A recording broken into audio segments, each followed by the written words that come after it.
Elle aura pris aussi de l'énergie un peu de cet ogre de la sculpture.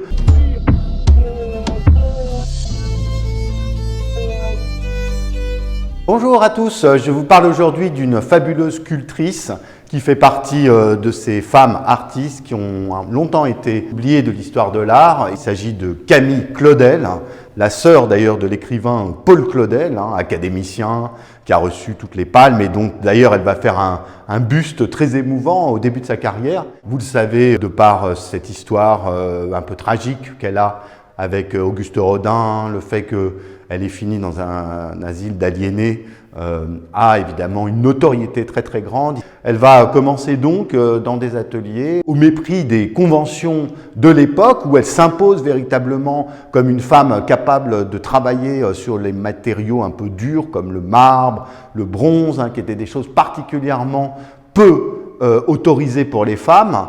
Et elle va être assez rapidement une des praticiennes de Rodin et on sait qu'elle va avoir une relation passionnelle avec lui.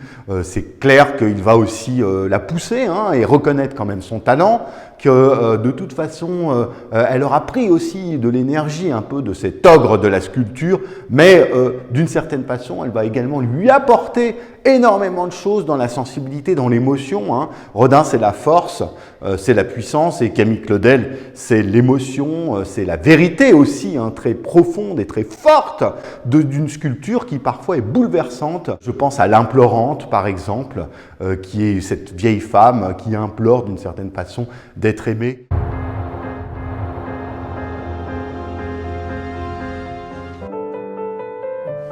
Je vais faire mon premier marbre. Il le trouvera tellement beau qu'il le signera. C'est saisissant, C'est de l'alchimie.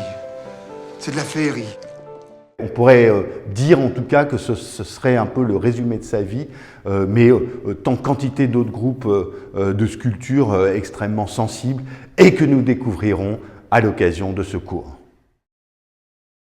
Be hardcore.